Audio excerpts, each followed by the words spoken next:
Hello, hello, and welcome to the Preschool All Stars podcast. I'm Bethany Johnson, and my guest today is Jacquelyn Mudd. How are you doing today, Jacquelyn? I am doing great. Bethany, how are you? Doing fantastic. Thanks so much for joining me today. I can't wait to hear what you have going on. First, as we always do, let's get a little background of what you've been doing before you decided to start your preschool journey. Well, before joining Preschool All Stars, I worked at a preschool that was located in a church. The church ran it. Okay.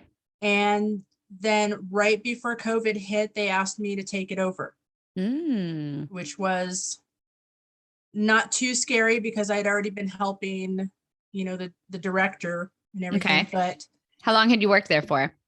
6 years. Okay. 6 years. And I've been a teacher off and on for the last 20 or so years. So, okay. Old hat. Mm-hmm. But taking over a preschool that was on the verge of collapse was something to consider. Yeah. Yeah. So I took it over in 2019. Okay. Right before we started getting news about COVID. Mm-hmm. And at that time, our numbers were slipping. We didn't have a lot of support from the church as far as marketing and just getting the word out. So it was a scary time. And then COVID hit, and I was a little bit at a loss because we were losing more kids than we were gaining. Mm-hmm. And did you have to close? We went online. Okay. To start. And then I did close for a period just so that we could take that time to get our classrooms in order and just kind of give it a refresh. Mm-hmm. Yep. So yeah, you closed, you went online, but you weren't teaching online. You were still directing. I was doing both. Oh, okay. And in fact, I still do both. Okay. So I teach and I direct. So I am very busy all day long. Yeah, it sounds like it. Yeah. So when did you find joy? I actually found joy in 2017, but didn't really get too much involved until about 2019 when I started taking over and realized I needed a little bit more. I needed more support from people who knew about preschools, knew how to run them, knew what I was going to be going through, and just trying to find ways to dig ourselves out of this hole that we were in. Mm-hmm. Mm-hmm. Did it work? It did. Perfect. It did. So, it's been slow trying to rebuild. Parents were slowly but surely coming back because we live in a community where they didn't want to take their kids anywhere, which was understandable, but not business-wise. So I started, getting more involved with Preschool All Stars. I got Preschool in a Box, which was tremendous. Things that I hadn't thought about, I was now able to think about. The marketing, just, and being able to feed off of the other members has been huge. Yeah. So we went from, I think when we came back from COVID, we had 4 kids. Oh, wow. And since then, we've enrolled and lost upwards of 12 kids. Okay. Right now we're holding steady at 10. Okay. And what's the capacity there at the church? We are licensed for 30. Okay. So is it a full day or a half day setup? Both. Oh, okay. So they can sign up for half day or full day. One of the things that makes us unique is we let the parents choose their days, which in the community we live in, we have a lot of transient parents. They have, off hours. A lot of them work at a nearby hospital. So, nothing is set in stone. So we let them choose their days. Okay. As long as there's availability. Mm-hmm. And then they can choose full or half. Okay. And do you have the full day kids in a different classroom than the half day kids? No. So before pre-COVID, we had two separate classrooms. We had a 2 to 3 year old classroom, and then we had a 4 to 6 year old classroom. Full day and half in both rooms. They were together, and then noon when we, excuse me, released the half day kids, the full day kids come back in, have lunch, and we, finish our day up. Okay. Right. Do you not have, you don't have like the half day kids are all in the morning, or do you have half day kids in the afternoon that come later? No, the half day kids are just in the morning. So it's just a Okay. morning half day. And then if they stay for the full day, we just keep Cool. them. And do you serve lunch, or do they bring lunch? They bring lunch. Okay. We provide snacks earlier in the day, but they'll bring their lunches. Okay, cool. And how much do you charge? Do you charge like daily or weekly, or how does that work with them picking their days like that? So we charge monthly. So we Okay. have a 3-day, so it's a 3-day half or 3-day full, a 5-day half, 5-day full. We got rid of our 2-day option because we didn't feel like that was serving the kids. Okay. They missed a lot during the week that the other kids were just getting more. And then with the half day and full day program, 3 and 5 days, we separate it then by age group. So 2 to 3 year olds and then 4 to 6 year olds. Okay, cool. So you went from 4 to 10, and tell us some of the ways that that being in the All-Stars that you learned to market. What things did you change? Using Facebook. Okay. Yeah. Using Facebook was huge. I'm not a big Facebook person. But you learn how to do things that you're, getting out of your comfort zone. So just introducing through Facebook, asking friends to like and talk about the preschool on Facebook. Instagram was another one. We had used Twitter for a little bit, but we kind of backed off. We did flyers.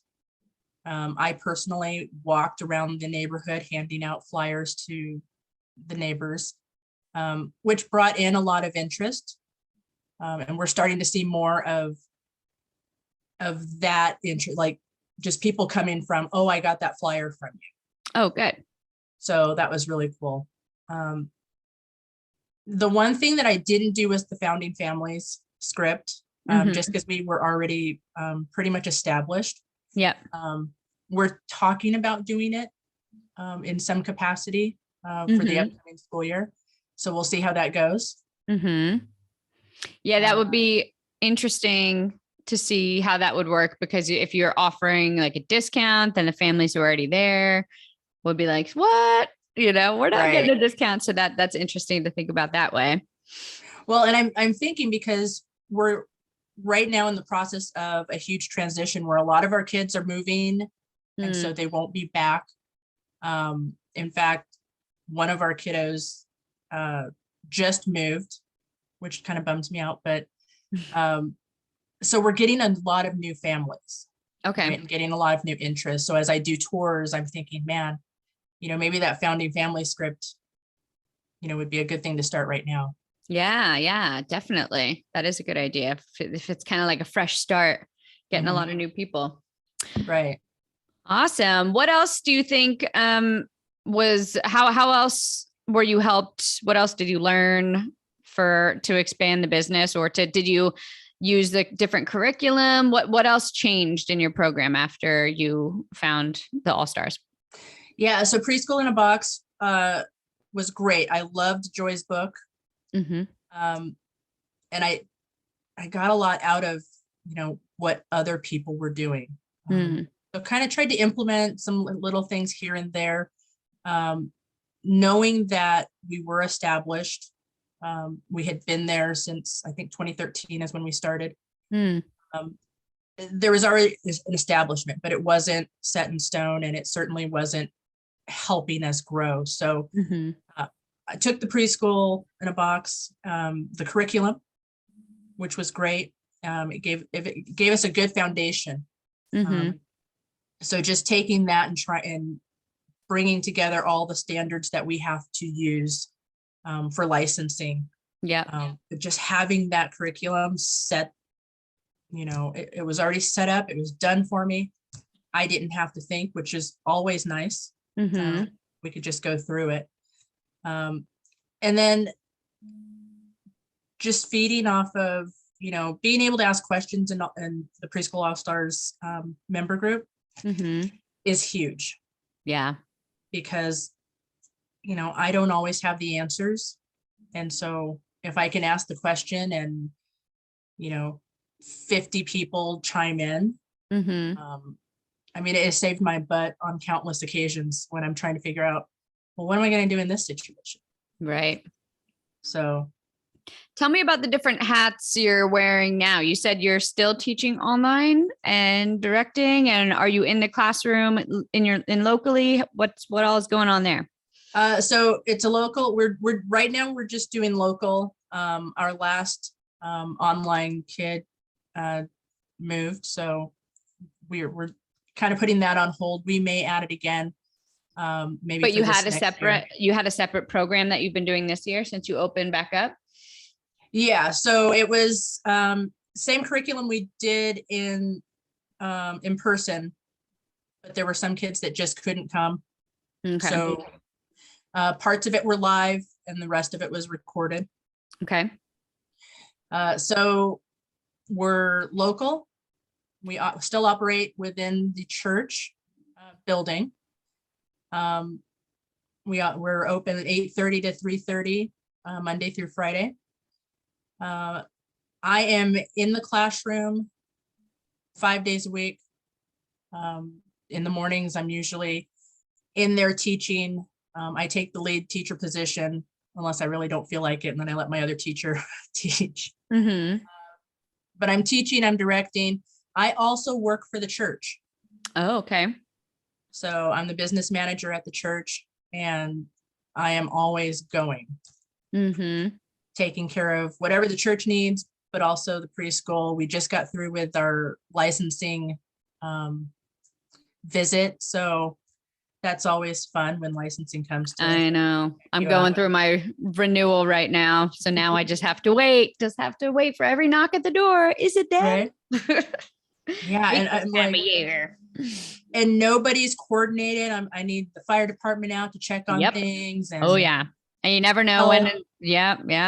And then your health thing is about to expire and you have to give that to licensing, but they're like, no, we're on a different schedule. Don't worry if it expires. And they're like, then your licensing is like, no, we can't let that expire. And it's like, does no one communicate here? Right. So frustrating. And our licensing operation has been going through some transitions. So we're all kind of learning this new again. Ugh. Man, ours just decided that we're going to get a new licensing person every year instead of having the same one, which makes no sense. Wouldn't you want to know your licensing person and have a relationship with them? And no, I'm on my third year. I will be going through my third year. This is my third time. And I just got a third licensing person. And thankfully the last two have been really nice and they have helped, but I just got an email introducing my new one. And I'm like, who knows who you are? Why are you doing this to us? Just make it easy. And every time all my licensors are like, we're so happy to have people like you because we've lost so many in-home providers and we barely have any licensed in-home preschools. And because as you know, all these older people are retiring because they don't want to deal with licensing. And I'm like, yeah, because you guys make it so hard. Right. If you need care, then why do you make it so difficult? Yeah. Make it easier. Make it easier. Yeah. So are you paid through the church? So the church and the preschool are separate financially. Okay. So the preschool pays me, and then the church pays me for church business. Okay. And then you have one other employee? I actually have two now. Okay. Just brought in another teacher, which is great because now it helps me get out of the classroom. I don't have to be in there quite as much. So that's huge because part of marketing your preschool is you not having to be in the classroom, and I can go out and I can talk to people. I can network with local businesses now, and I don't have to wait until after 3. Yeah, absolutely. So Totally. it's a big I help. keep meaning to go to networking things. And every time I kind of like chicken out and I'm like, oh, just do it. Push yourself to do it. I want to be like a businesswoman who shows up to those networking things. And I'm like, yes, I'm a business owner, an entrepreneur, and blah, blah, blah. But I haven't, I still feel like I'm faking it till I make it. So I haven't gotten the confidence to actually do that. But every time I get an email about one, I want to. I will tell you, they're all at those network things doing that. Are they? They're all scared. Okay. Yes. That makes me feel a little better. Yes, do it. Yeah, I know. I really need to. And now I have a teacher, so I can do it. I just got to do it. Oh, see, no excuses. I know. What are your plans? What are your goals for this? I mean, you're already expanding it to what it was before, and I know you joined this for your goal was to expand it. What does this look like? Your perfect preschool goal, just say the next 5 years. Right. So we're licensed for 30 kids a day. My goal is 30 kids and a wait list. Yeah. I want both of my classrooms filled to capacity every single day. My ultimate goal in 3 years is to have our own building. Nice. So it's a work in progress, and I know that'll make the church sad, but I mean, to me, it means we're doing really well. So are you a nonprofit since you're in the church? Yeah, we operate under their umbrella. So. Okay. And so I don't really know how all that works. Who's like considered the owner of that company then, if it's within the umbrella, within the church? Right. So we have a board of directors. Okay. So there's no one person that has ownership. So if you expanded to a new building, would you become the owner? Well, yes. And that's the other part of my grand plan is we would completely separate from the church and probably no longer be a nonprofit. It's great for a lot of things, but there are some things that it's not feasible for us to maintain. Oh, can you give us a little rundown of maybe some of the benefits and pros and cons of the nonprofit sector? Because I don't know if we've interviewed too many women. I know there's a couple running it out of churches, but who are nonprofit. So I don't know too much about that. Tell us a little bit about the pros and cons. Some of the pros, tax wise, we're not taxed the way everybody else is, which is awesome. I submit my, I think it's a form 940 or 941. Each year, I don't actually do it. I let QuickBooks do it, which is huge. Thanks, QuickBooks. Yeah, so I could easily do my own taxes, but the benefit of being a nonprofit is I don't have to. I'm just telling them, here's what I make. They'll tax me on what I need to be taxed on. And then what other benefits? I'm sure there's a lot.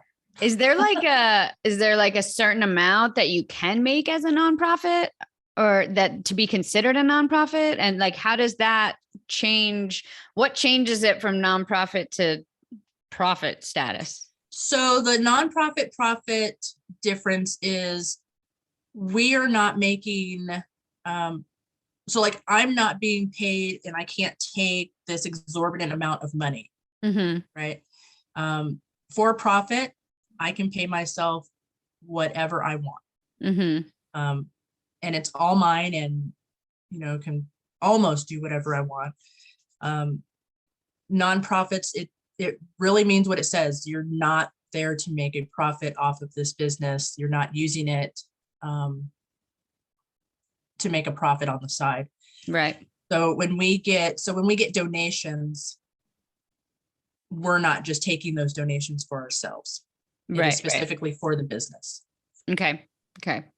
And how is it? I mean, you said you've worked as a teacher or in other preschools before that were not nonprofit. Right. So how do you think it is? I mean, now I know you're a director now, and there you were probably teaching, but how does it tell us about the dynamic between having a board of directors being in charge as opposed to just a regular owner or someone, just one person rather? So with our board of directors, everybody has a role. For our preschool, I want to say I have the final say, but I have to get input from the board. Financially, I can't make really big purchases without the board saying, yeah, we think that's a great idea, or no, I think you should, hold off on that. Sometimes it's great, to have those checks and balances. And then sometimes I'm like, guys, you have no idea. Let me just do this. Right. That's what I picture a lot of. Right. So if you are an owner, you are making all of the decisions. Right. Which could be great, and hopefully you have people around you who can offer the support and encouragement and, like the all-stars. Yeah. You're like, I got the all-stars. I don't need the board of directors. Right. So, and then, you have meetings as, having a board of director, you have to have meetings at specific times. I mean, everything is spelled out in your, what I can't even think of what it's called. It's our contract. Something that tells everything about the business, how it runs, whatever that would be called. Exactly. And I don't know why I can't think of the name of it. But yes, it's all written in there, and you have to follow that. And if you don't, you can be removed. Oh yeah, they can. So if you're the owner, you can't really get fired. If you have a board of directors, then you're kind of at their mercy if they don't like what you're doing. Even though they're like just a board of directors with the church, they don't really know anything about early childhood, or like, do you get that feeling a lot that you're kind of like with the school district, that it's run by people who like aren't in the classroom and don't understand what goes on? Yes. Well, okay. So for us, we used to have a board of directors that we answered. Well, for the preschool and for the church, we had two separate board of directors. Our previous director would meet with the preschool director or board and then report to the church board. Okay. So now that's all separated. The preschool has its own board. Okay. And we have people who have some kind of clue about what is Good. going on. Do you get to pick the board? Who picks the board? I chose the board. Okay, cool. The initial board. And as we go along, we get to vote others in or out.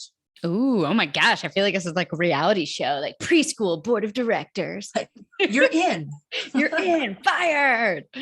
Oh, that's funny. Yeah. So, and I am grateful that the former director is on our board now. Oh, cool. So she knows, she understands. Absolutely. And she knows what we have gone through with the church and how that all functions. So, I am very lucky. When it comes to like budget decisions, that's what you guys vote on, that type of stuff? Typically. Yeah. Typically. I'm very lucky in that I get to operate as though I am the owner. Yeah. And so, I wouldn't say that's typical of most preschools that run as nonprofits. You know, they're going to have to submit proposals to the board and get approval. I think just the way that everything kind of shook out with separating from the church financially. So now do you pay rent to the church now? We pay rent, we pay utilities. Okay. Which it's a struggle because, you know, we're kind of part of the church, but we're really not, you know, and paying market rate rent in the area that we're at. I'm like, no, guys. Why are we doing this? Why are we doing this? Yeah. Do you get a lot of families from the church who send their kid to the preschool? You know, we had a lull in church people coming to the preschool just because they weren't having kids and all the kids had graduated. And then everybody started having babies. And we're just now seeing interest in those families. Okay. And you know, COVID really didn't help because nobody was going anywhere. Yeah. So we have in fact, the pastor's 3 kids are now attending, which is amazing. Wow. He's got I'm 3 like- kids in the preschool age. Woo! Yeah, a 5-year-old and 2 2.5-year-old twins. Wow. Wow. Well, I've learned a little bit about nonprofits here. I don't really know how any of that runs. So thanks for informing me a little bit there. Yeah.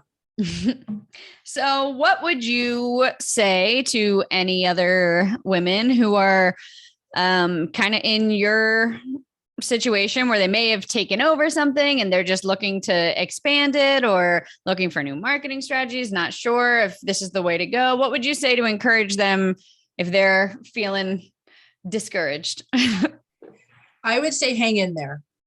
I have been part of Preschool All Stars for a while now, and sometimes I'm just sitting in the background watching and marveling at some of the things that, some of the women are doing. And I hang in there, and join Preschool All Stars and, be a part of the group, because there are some amazing women in this group. Joy herself is amazing. And I love the fact that Joy gives really helpful tips.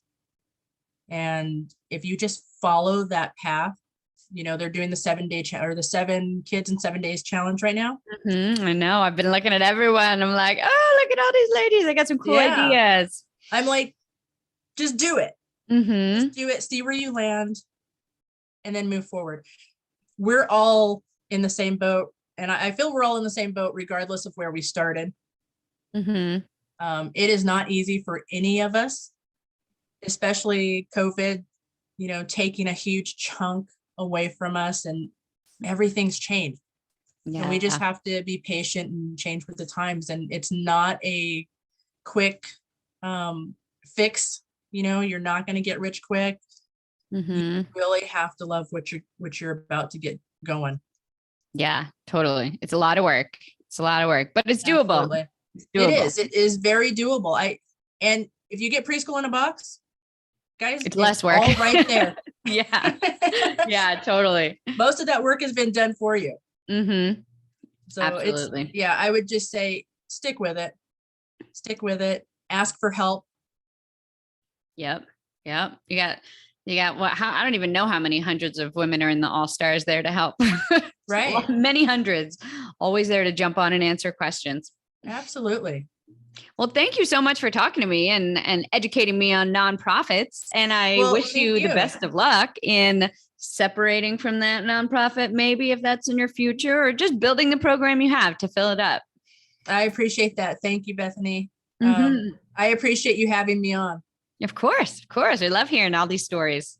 It definitely teaches us lots of things to hear everyone's different stories and perspectives. Absolutely.